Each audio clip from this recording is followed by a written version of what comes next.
వచ్చి reference. So, ఇవాళ మనము కొంచెం ఈ బిట్‌కాయిన్ గురించి మాట్లాడుకుందాం. సింపుల్‌గా నేను మొన్న డిస్కస్ చేసినా కదా! కొంచెం బేరిష్ సైడ్ ఉంటా ఈ జోన్ నుండి. ఎందుకంటే ఈ సప్లై ఆల్రెడీ చాలా సార్లు రిజెక్ట్ అయింది ఈ ఏరియా నుండి. సో, కొంచెం బేరిష్ సైడ్ అయితే ప్లాన్ చేసుకుంటా అని చెప్పిన. సరే ఇది సప్లై కాబట్టి ఇది ఇక్కడ నుండి రిజెక్షన్ వచ్చింది. ఫైన్. ఓకే. ఇక్కడ ఏదైతే డిమాండ్ పెట్టినా కదా! ఇది ఆల్రెడీ మనకు చాలా సార్లు ఈ ఏరియా నుండి ప్రైస్ అనేది రిజెక్ట్ అయింది. ఫైన్. కాకపోతే ఇక్కడ నుండి కొంచెం నేను బుల్లి సైడ్ ప్లాన్ చేసుకుంటే ఇక్కడ పర్ఫెక్ట్ రిజెక్షన్ వస్తే ఒక ప్లాన్ అనేది ఉంటే అని చెప్పిన. సో అనుకున్నట్టే ఏదైతే రేంజ్ ఉందో ఆ రేంజ్ నుండి అయితే ప్రైస్ డౌన్కి వచ్చింది. ఇక్కడ నుండి అయితే ప్రైస్ రిజెక్ట్ అయ్యి అప్ సైడ్ పోతుంది. ఫైన్. ఇప్పుడు ఇక్కడ నుండి కొంచెం బుల్లి సైడ్ అయితే ప్లాన్ చేద్దాం అనుకుంటున్నా. ఇక్కడ నుండి బుల్లి సైడ్ అయితే నేను ప్లాన్ చేసుకుంటా. కాకపోతే ఈ క్రిప్టో గురించి కొన్ని డీటెయిల్స్ అనేది చెప్పాలి నేను. ఎందుకు క్రిప్టో బెటర్ అనేది తెలవాలి. దాంట్లో మైనస్ పాయింట్లు కూడా ఉంటాయి, ప్లస్ పాయింట్లు కూడా ఉంటాయి. ఓకేనా? ఇప్పుడు ఇండియన్ స్టాక్ మార్కెటే కాదు, ఇంకా మిగతా మార్కెట్లు చూసుకుంటే మనకు లిక్విడిటీ అనేది ఇంపార్టెంట్. ఇండియన్ స్టాక్ మార్కెట్ బాగానే ఉంటుంది. ఓకే, ఫైన్, బాగుంటుంది. కాకపోతే లిక్విడిటీ దానికన్నా ఎక్కువ మార్కెట్లు కూడా చాలా ఉంటాయి. ఫైన్. కాకపోతే ఇది క్రిప్టోని అయితే బ్యాన్ చేయలేదు. అలా అని చెప్పేసి మనకు ఇక్కడ దీన్ని అఫీషియల్గా ఇండియన్ గవర్నమెంట్ కూడా అనౌన్స్ చేయలేదు. బట్ ట్రేడింగ్ చేస్తే మాత్రం ట్యాక్స్ అయితే కట్టాలని చెప్తున్నారు క్రిప్టోలో. అండ్ ట్రేడింగ్ చేసి ట్యాక్స్ అయితే ఖచ్చితంగా కట్టాలా, ఎస్కేప్ చేయొద్దు. దానికి చాలా పెద్ద పెనాల్టీలు కూడా ఉంటాయి. ఓకే. సరే, ఈ క్రిప్టో అసలు ఎందుకు అనేది నా పాయింట్ ఆఫ్ వ్యూలో నేను ఎందుకు క్రిప్టో చేస్తా అనేది చెప్తాను మీకు. చూడండి, క్రిప్టో ఏంటంటే ఫస్ట్ పాయింట్ గుర్తుపెట్టుకుంటే నాకు 24 అవర్స్ ఉంటుంది ఇది. ఓకే. 24/7 మార్కెట్ అనేది రన్ అవుతుంటుంది. ఇప్పుడు నేను ఏం చేస్తా అంటే నేను ఒక్కోసారి కొంచెం బిజీగా ఉంటా, ఒక్కోసారి బయటికి పోతుంటా, ఒక్కొక్కసారి నేను ఇంట్లోనే కూర్చుంటుంటా. కానీ ఎప్పుడు టైం దొరుకుతుంది, ఎప్పుడు రెస్ట్ తీసుకోవాల్సి ఉంటుంది అనేది క్లారిటీ ఉండదు. ఒక్కొక్కపారి టైం దొరుకుతుంది, ఒక్కొక్కపారి టైం దొరకదు. ఒక్కొక్కపారి ఏమవుతుందంటే డేలో టైం దొరుకుతుంది, ఒక్కొక్కపారి నైట్లో టైం దొరుకుతుంది. సో ఇలాంటి టైంలో నాకు ఖాళీగా కూర్చోలేను అనమాట. ఆ రోజు నేను మన ఇండియన్ మార్కెట్లో ట్రేడ్ చేసినా చేయకపోయినా, ఒకవేళ చేయలేదనుకో నేను మిగతా మార్కెట్లో చూడాల్సి ఉంటుంది. ఓకే. సో ఫారెక్స్ అయితే అలౌ లేదు, ఇంకా మిగతా మార్కెట్స్ అలౌ లేదు. ఈ క్రిప్టోలో అయితే ట్రేడ్ చేసుకోవచ్చు ట్యాక్స్ కట్టుకొని. కాకపోతే ట్యాక్స్ అయితే మిస్ చేయొద్దు. ఓకేనా?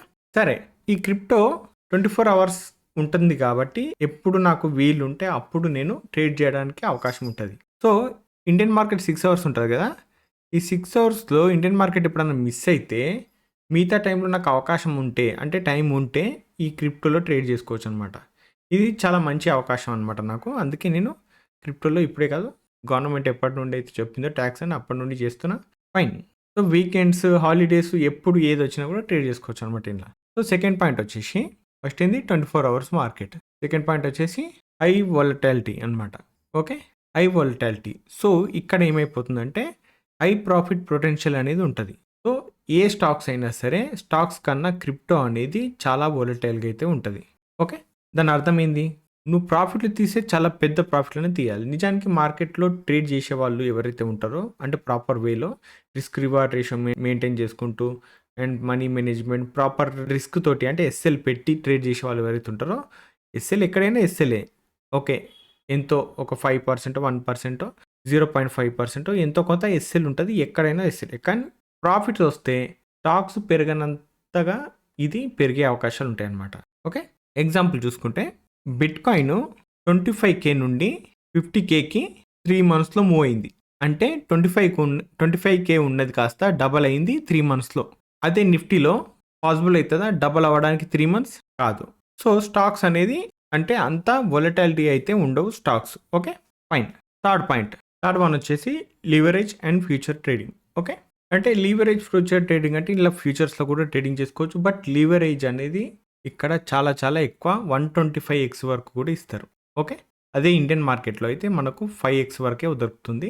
ఇది మళ్ళా ఏదో గొప్ప ఆఫర్ అని నేను చెప్పట్లేదు. ఎందుకంటే ట్రేడింగ్లో గ్రో అవ్వాలి అంటే లీవరేజ్ అనేది అవసరం ఉంటుంది అనమాట. ఓకే, తక్కువ లీవరేజ్తో కూడా కావచ్చు, కానీ చాలా టైం పడుతుంది. ఓకే, ట్రేడింగ్ వచ్చిన వాళ్ళకు యూజ్ అవుతుంది లీవరేజ్. అదే బిగినర్స్కి, ఎవరైతే మార్కెట్ గురించి తెలియదో వాళ్ళు మిస్యూజ్ చేసినా చేస్తారు దీన్ని. అంటే ఈ లివరేజ్ ఇస్తారు కదా అని చెప్పి తక్కువ క్యాపిటల్ పెట్టుకొని పెద్ద పెద్ద క్వాంటిటీ తీసుకొని ఇలా చేస్తుంటారు కాబట్టి వాళ్ళకు చాలా డేంజర్. బట్ నిజానికి ట్రేడింగ్ ప్రాపర్ వేలో చేసే వాళ్ళు ఎవరైతే ఉంటారో వాళ్ళకి మాత్రం ఈ 125x అంటే గ్రో అవ్వడానికి చాలా ఎక్కువ ఛాన్సెస్ ఉంటాయి అన్నమాట. అంటే ఎగ్జాంపుల్ చూసుకుంటే 10,000 క్యాపిటల్ ఉందనుకుందాం. ఓకే, దీంట్లో 10x లివరేజ్ యూజ్ చేస్తే దీంట్లో పొజిషన్ 1,00,000 పొజిషన్ వరకు కూడా బై చేసుకునే అవకాశం ఉందన్నమాట.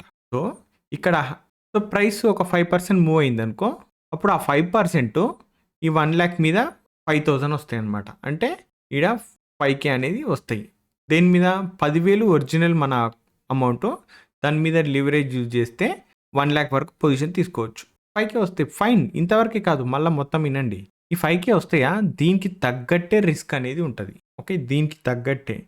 ఇప్పుడు 10 టైమ్స్ మనకు లివరేజ్ అని ఇస్తున్నారు కాబట్టి మనం పెద్ద పొజిషన్ తీసుకుంటాం. ఇక్కడ పెద్ద పొజిషన్ తీసుకున్నప్పుడు ప్రాఫిట్ వస్తే 5K వస్తుంది కదా.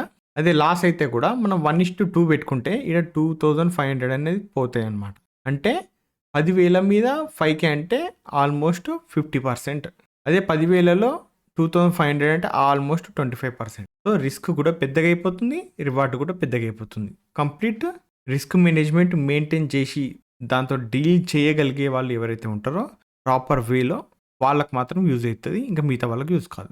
ఓకే, నేను ఎట్లా చేస్తే తెలుసుగా, చిన్న పిన్ టు పిన్ ఎస్ఎల్ పెట్టి ఇక్కడ నుండి ఎగిరితే ఓకే, లేదంటే ఏంటనే ఎస్ఎల్ ఇచ్చేస్తుంటా.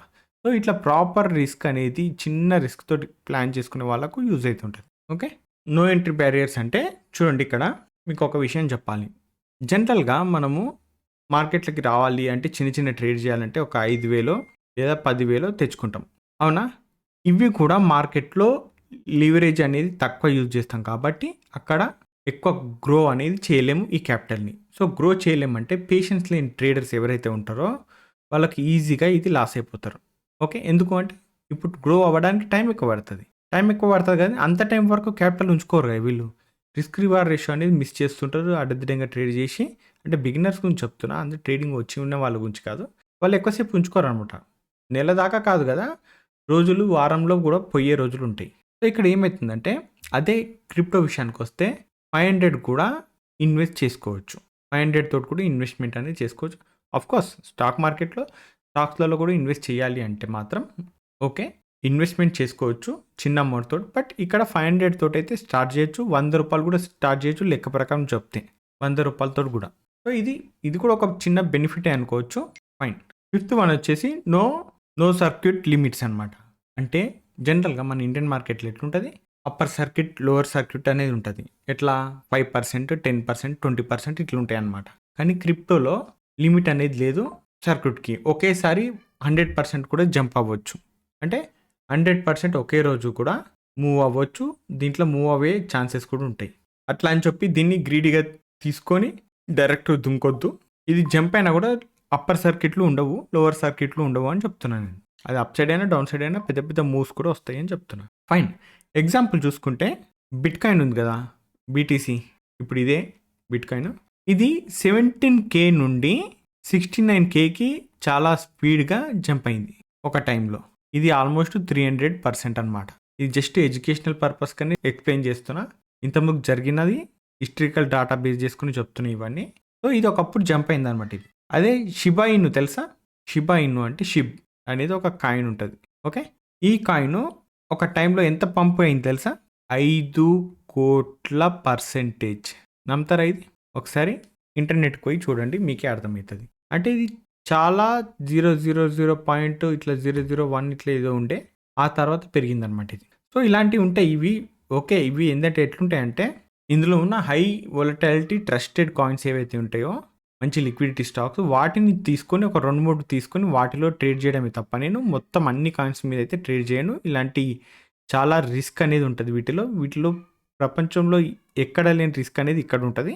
సో ఇక్కడ చాలా జాగ్రత్త ఉండాలి. ఫస్ట్ ఏం చేయాలంటే మన ట్రేడ్ని, మన క్యాపిటల్ని మనం ప్రొటెక్ట్ చేసుకోవడమే చాలా ఇంపార్టెంట్ ఉంటుంది అనమాట ఇక్కడ. ఓకే, ఎందుకంటే అప్ అండ్ డౌన్ చూడండి ఎంత స్పీడ్గా ఫాల్ అయింది ఇది, మళ్ళీ ఒక దగ్గరికి వెళ్ళి ఎంత స్పీడ్గా ఎగిరింది చూసారా. ఇగో ఇలాంటివి జరుగుతుంటాయి. ఈ వోలటాలిటీని తట్టుకోలేరు చాలామంది. సో ఇది బిగినర్స్కి అయితే అస్సలు కాదు. ఓకేనా, ఫైన్. అంటే నాకు మూమెంటం రావాలా. మూవ్ అంటే చూడు, అప్ సైడ్ అయినా మూవ్ కావాలా, డౌన్ సైడ్ అయినా మూవ్ కావాలా. సైడ్ వేస్లోనే ఎప్పుడు ఉంటుంది, మార్కెట్ చచ్చిపోయినట్టు ఉంటే ట్రేడ్ చేయలేం.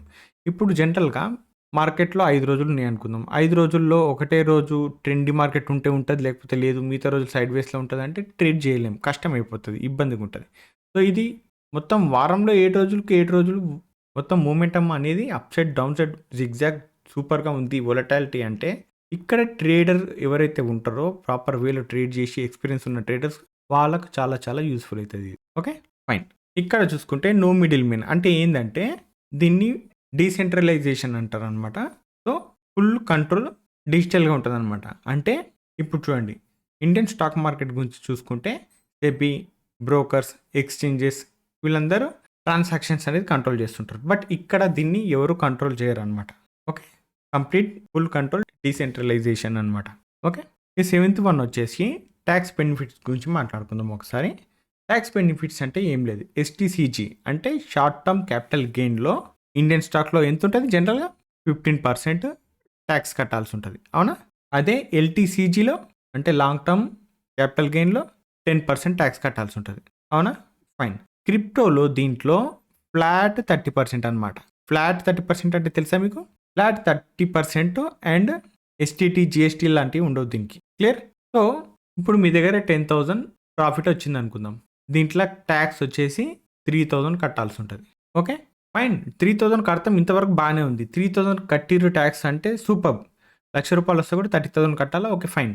కానీ ఒకవేళ ట్యాక్స్ మిస్ అయితే చాలా కఠినమైన చర్యలు ఉంటాయి. అవి ఏంటి అంటే చూడండి, ఇప్పుడు ఇన్కమ్ ట్యాక్స్ డిపార్ట్మెంట్ ఉంది కదా, ఐటీడీ, ఇది 1% లెక్క ఛార్జ్ చేస్తుంది ఒకవేళ ట్యాక్స్ వేయకపోతే.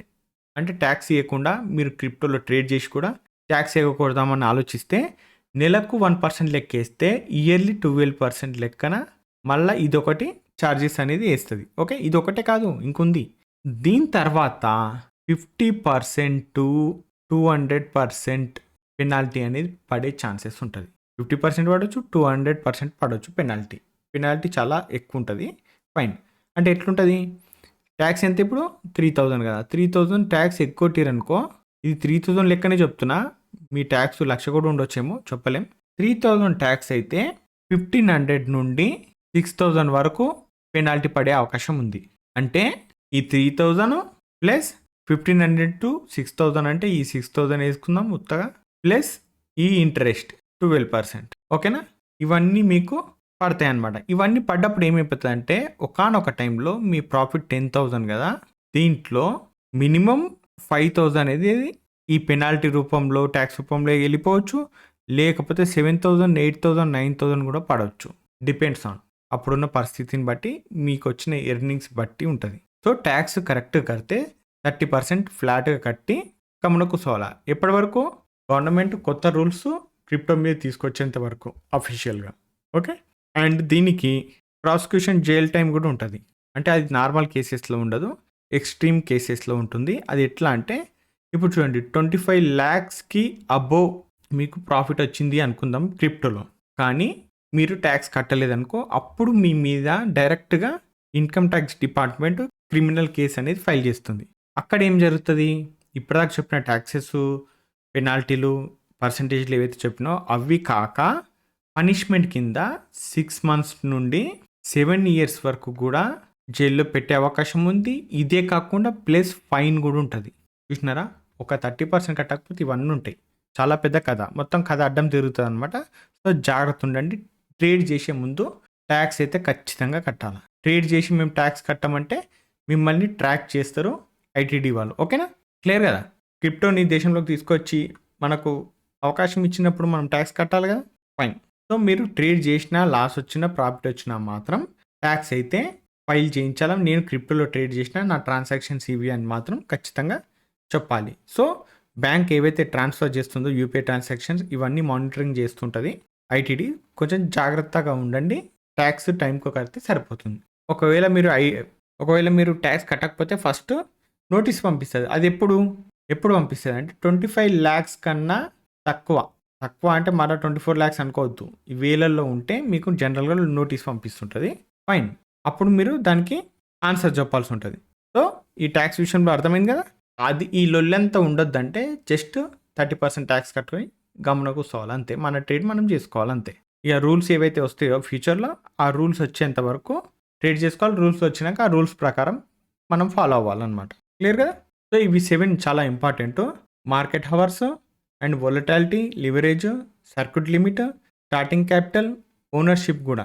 ఓకే, డీసెంట్రలైజేషన్ అన్నా కదా అది. ఓకే, బ్రోకర్ లాంటిది ఎవరు కంట్రోల్ చేయరు వీటిని. ఫైన్. అండ్ పాసివ్ ఇన్‌కమ్ లాగా తీసుకోవచ్చు ఇది. ఇది ప్రాఫిట్లు అనేది ఎక్కువ ఇస్తుంటది. లాసెస్ కూడా ఎక్కువ ఇస్తుంటది. కాబట్టి పర్ఫెక్ట్ రిస్క్ మేనేజ్‌మెంట్ యూజ్ చేస్తే చాలా మంచిది దీంట్లో. ఓకే. అండ్ ఇంకో విషయం ఏందంటే అడ్వాన్స్ విషయము ఇది ఇంటర్నేషనల్ ట్రేడర్స్ అందరూ ట్రేడ్ చేస్తారు. అంటే గ్లోబల్ మార్కెట్ యాక్చువల్‌గా ఇది. ఓకే. అదే మన ఇండియన్ మార్కెట్‌లో ఉన్న స్టాక్స్ ఏవైతే ఉంటాయో ఓన్లీ మన ఇండియన్ కంపెనీస్‌లో మాత్రమే ట్రేడ్ చేయాల్సి ఉంటది. ఓకే. ఇది కంప్లీట్ ఇంటర్నేషనల్ మార్కెట్ అనమాట. అందుకే ఇంత వోలటాలిటీ అనేది ఉంటది దీంట్లో. క్లియర్ కదా? పెద్ద పెద్ద ప్లేయర్స్ అందరూ ఇన్వాల్వ్ అయ్యి ఉంటారు వీటిలో. సో, మళ్ళీ ఒకసారి చెప్తున్నా టాక్స్ అయితే మిస్ అవ్వద్దు. టాక్స్ మిస్ అయితే మాత్రం చాలా ప్రాబ్లమ్ అయిపోతుంటది. సో, ఒకతను అడిగిండు నన్ను ఏమని? "అన్నా న్యూస్ చెప్పన్నా, న్యూస్ గురించి చెప్పు అది ఇది" అంటే న్యూస్ గురించి నాకు తెలవదు. నాకు ఏమి రాక ఎడ్డి మొఖం ఏసుకొని కూసోని, ఇంకా నాకు మార్కెట్ గురించి ఏం తెలవకపోతే అంటే ట్రేడింగ్ గురించి, క్యాండిల్స్ గురించి, సప్లై ఏంది, డిమాండ్ ఏంది వీటి గురించి అసలు నాకు తెలవని పరిస్థితిలో ఏం చేయాలా, ఏం చేయలేని పరిస్థితిలో, అసలు చేయడానికి పనే లేనప్పుడు ఖాళీగా ఉంటే అప్పుడు న్యూస్ గురించి ఎవరైతే కామెంట్ పెట్టిరో వాళ్ళు, నేను మాట్లాడుకుందాం. ఓకేనా? ఇప్పుడు నేను జస్ట్ నార్మల్ ట్రేడర్‌ని అంతే. ట్రేడర్‌కి ట్రేడింగే వచ్చు. అది ఏ మార్కెట్ అయినా సరే ట్రేడింగే చేయాలనుకుంటాడు. కానీ ఒక ట్రేడర్ కావాల్సింది volatility, momentum. So, risk reward ratio పాటించే ప్రతి ఒక్కరికి కూడా మంచి మొమెంటమ్ వస్తుంది అంటే అక్కడ సూపర్‌గా ట్రేడ్ చేసుకునే అవకాశం ఉంటదనమాట. అది ఇండియన్ మార్కెట్ అయినా బాగుంటది, క్రిప్టో అయినా బాగుంటది. ఓకే. మన దగ్గర ఫారెక్స్ గిట్లా ఇవన్నీ అలౌ లేవు కాబట్టి ఫైన్. ఎంతవరకు అలౌ చేస్తారో మన గవర్నమెంట్ అంతవరకే మనం ట్రేడ్ చేయాల్సి ఉంటది. ఓకేనా? ఇలా రిస్క్ అంటే రిస్క్ అయితే ప్రతి దాంట్లో ఉంటది. ఓకే. రిస్క్ ప్రతి దాంట్లో ఉంటది. కాబట్టి ఎక్కువ పైసలు పెట్టొద్దు, ఎక్కువ ట్రేడ్‌లు చేయొద్దు. రిస్క్ మేనేజ్‌మెంట్ ఉంటేనే మనం మార్కెట్‌లో ఉండాలి. లేదు రిస్క్ మేనేజ్‌మెంట్ గురించి తెలుసుకోకపోతే అసలు ట్రేడే చేయొద్దు, ఆలోచించొద్దు. ఎక్కువ ఇన్వెస్ట్‌మెంట్ కూడా చేయొద్దు. మనకు సేవింగ్స్ మనం పక్కన తీసిపెట్టే మనీ ఏదైతే ఉంటదో దాంట్లో జస్ట్ 5% పెడితే చాలు. ఓకేనా? సో, ఇది బేసిక్స్ నేను అర్థం చేసుకుంది క్రిప్టో. సో, దీంట్లో అందుకే నేను జనరల్‌గా ట్రేడ్ అనేది చేస్తుంటా. So, fine. ఇవి తీసేస్తున్నా. ఇప్పుడు దీంట్లో క్రిప్టోలో నేను కొంచెం ఈడ ప్లాన్ చేస్తా అని చెప్పినా కదా! ఇక్కడ ప్లాన్ ప్రకారం చూసుకుంటే ఇది డిమాండ్ ఆల్రెడీ ఈడికెళ్ళి చాలా సార్లు రిజెక్షన్ వచ్చిందన్నా కదా! ఇది ఒక సప్లై అనుకోవాలి. ఎందుకు అంటే సప్లై ఈడికెళ్ళి హై అనేది క్రియేట్ చేసింది ఇక్కడ. చూసారా? ఇది సప్లై అనుకోవాలా. ఓకే. ఈ ప్రైసు ఈ సప్లై వరకు వెళ్ళే అవకాశం కూడా ఉండొచ్చు. మేబీ వెళ్ళకపోవచ్చు కూడా. ఈడ కూడా సప్లై ఉంది. చాలా సార్లు ఇక్కడ నుండి రిజెక్షన్ వచ్చింది. బట్ ఇది ఆల్రెడీ చాలా సార్లు టెస్ట్ అయింది కాబట్టి ఇది మేబీ బ్రేక్ అయ్యే అవకాశం ఉంటది. బ్రేక్ కాకపోవచ్చు కూడా. బట్ ఇక్కడ పోయినాక క్యాండిల్స్‌ని బేస్ చేసుకొని వెయిట్ చేస్తానన్నమాట నేను. ఇక్కడ స్ట్రాంగ్ క్యాండిల్ పడింది అంటే నేను కంటిన్యూ అయితా. ఈ బ్లూ లైన్ వరకు వెయిట్ చేసి అబ్జర్వ్ చేస్తూ చూస్తా. లేదు ఈడ నాకు కొంచెం రిజెక్షన్ వచ్చింది అంటే ఓకే. ఇక్కడి వరకే నా ప్లాన్ అనేది అర్థం చేసుకుంటా. అంతకుమించి ఏం లేదు. ఓకే. సో, ప్రస్తుతానికైతే ఇది బిట్‌కాయిన్. ఇంకా చాలా వాల్యూమ్ ఉన్న కాయిన్స్ గురించి కూడా ఏమైనా ఉంటే వాటి గురించి కూడా డిస్కషన్ చేద్దాం. జనరల్‌గా అనాలిసిస్ చేద్దాం. బట్ డిస్క్లైమర్ ఒకసారి వినండి. ఇవి జస్ట్ ఎడ్యుకేషనల్ లాగానే తీసుకోండి. నేనేదో చెప్పుకున్నా, నేనేదో చేసినా, నేనేదో ప్లాన్ చేసినా అంటే చూడండి నేను ప్రాపర్ రిస్క్ మేనేజ్‌మెంట్ అనేది యూజ్ చేస్తా. ప్రాపర్ మనీ మేనేజ్‌మెంట్ తోటే నేను ప్లాన్ చేసుకుంటా. చాలా చిన్న క్వాంటిటీ అనేది నేను ఇన్వెస్ట్‌మెంట్ చేస్తుంటా. నా క్యాపిటల్‌కి తగ్గట్టు. ఓకే. క్యాపిటల్‌లో 5% సంథింగ్.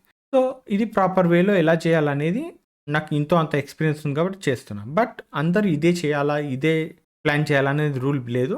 మీరు కూడా మీ ఓన్‌గా ప్లానింగ్ అనేది చేసుకోండి. లేకపోతే ఎవరైనా ఫైనాన్షియల్ అడ్వైజర్‌ని కాంటాక్ట్ అవ్వండి. వాళ్ళ ద్వారా మీరు సజెషన్ తీసుకోవచ్చు. అంతేగాని ఇది ఎలాంటి రికమెండేషన్ లాగా అయితే తీసుకోకండి. ఓకేనా? ఫైన్. సో, కాయిన్స్ గురించి తర్వాత మాట్లాడతా. బట్ ఇప్పుడు చాలామంది అడుగుతున్నారు ఏ అకౌంట్స్ వాడతారు మీరు అది ఇది అంటే చూడండి నేను వాడేది కాయిన్ డీసీఎక్స్. ఓకే. ఇది ఇన్వెస్ట్‌మెంట్‌కి క్రిప్టోలో ఇన్వెస్ట్ చేస్తుంటా కదా! ఇన్వెస్ట్‌మెంట్ కోసము కాయిన్ డీసీఎక్స్ అనేది వాడతా. అండ్ డెల్టా ఎక్స్‌చేంజ్ ఇండియా ఇది వచ్చేసి ట్రేడింగ్ కోసం వాడుతుంటా. ఈ రెండే అకౌంట్లు జనరల్‌గా నేను వాడేది. ఓకే. కాయిన్ డీసీఎక్స్ లింక్ మీకు కావాలంటే దీన్ని స్కాన్ చేయాలా. ఇక్కడ మీకు ఒక క్యూఆర్ కోడ్ లాంటిది వస్తది. దాన్ని స్కాన్ చేస్తే మీరు అక్కడ నుండే అకౌంట్ ఓపెన్ చేసుకోవచ్చు. అది రిఫరలే. ఫైన్. అది కూడా డెల్టా ఎక్స్‌చేంజ్ లింక్ అనేది నేను వీడియో డిస్క్రిప్షన్‌లో ఇస్తా. ట్రేడింగ్ గురించి అకౌంట్ ఓపెన్ చేయాలంటే మాత్రం డెల్టా ఎక్స్‌చేంజ్ నేను ట్రేడ్ చేస్తుంటా. దీని రిఫరల్ లింక్ కావాలంటే ఆ లింక్ కూడా నేను డిస్క్రిప్షన్‌లో ఇస్తా. అది కూడా రిఫరలే. దాని ద్వారా మీరు అకౌంట్ ఓపెన్ చేసి దాంట్లో మీరు ఎంతైతే చార్జెస్ డెల్టా వాళ్ళకి ఇస్తారో దాని నుండి 10% అనేది వాళ్ళు నాకు సెండ్ చేస్తుంటారనమాట. ఓకేనా? సో, అది రిఫరలే. ఇది కూడా రిఫరలే. బట్ దీంట్లో ఏమి ఇస్తారో ఏందో తెలవదు. ఈ 2 రిఫరల్ లింక్సే. ఈ రెండిట్లనే ఉంటుంది. అది మాక్సిమం అకౌంట్స్. ఇంకెక్కువ అకౌంట్ తీసుకునే ఉద్దేశం కూడా లేదు. ఓకే. కాయిన్ డీసీఎక్స్‌లో ఇన్వెస్ట్‌మెంటు, డెల్టా ఎక్స్‌చేంజ్‌లో అయితే ట్రేడింగ్ చేస్తుంటా. ట్రేడింగ్ కూడా తెలుసు కదా! నేను చిన్నవి చేస్తా. పెద్ద పెద్దవి ఏం చేయను. ప్రాపర్ రిస్క్ మేనేజ్‌మెంట్ అనేది మోస్ట్ ఇంపార్టెంట్. దాన్ని మాత్రం ఫాలో అయితా. ఓకేనా? ఫైన్. సో, నెక్స్ట్ వీటి మీద కాయిన్స్ మీద అనాలిసిస్ ఏమైనా చేస్తే వాటి గురించి కూడా నేను డిస్కషన్ చేస్తా. ఈ క్రిప్టో రిలేటెడ్ జస్ట్ అనాలిసిస్ మాత్రమే చేస్తా. అంతేగాని ఆల్రెడీ హిస్టారికల్ డాటా ఏదైతే ఉందో వాటిని బేస్ చేసుకొని మనం మాట్లాడుకుందాం. అంతకుమించి ఫ్యూచర్‌లో ఏం జరగవచ్చు, జరగకపోవచ్చు ఇక మనకు తెలియదు కాబట్టి దాన్ని ప్రస్తుతానికైతే వదిలేద్దాం. ఓకే. ఫ్యూచర్ గురించి వదిలేసి పాస్ట్ ఏం జరిగింది, ఏం లేదనేది డీడీకెల్ రిజెక్షన్ వచ్చింది కదా! ఇదంతా ఒక సప్లై అనమాట. సో, సప్లై హై అనేది ఇది. ఓకే. ఇక్కడ అన్ని స్టాప్ లాస్ ఉంటాయి కాబట్టి ఇక్కడ వరకు పోయి ఇది హిట్ అయితే ఇక్కడ మనకు రిజెక్షన్ వస్తుందా, బ్రేక్ అయ్యి క్యాండిల్ క్లోజ్ అయిందా అనేది దీన్ని అబ్జర్వ్ చేయాలా మెయిన్ పాయింట్ అక్కడ. సో, అప్పటి వరకు వెయిట్ చేసి చూద్దాం. ఓకేనా? సరే. ఇంకా మీకు ఏమైనా డౌట్స్ ఉంటే క్రిప్టో గురించి తెలుసుకోవాలనిపిస్తే అడగండి. దీని మీద కూడా డిస్కస్ చేద్దాం.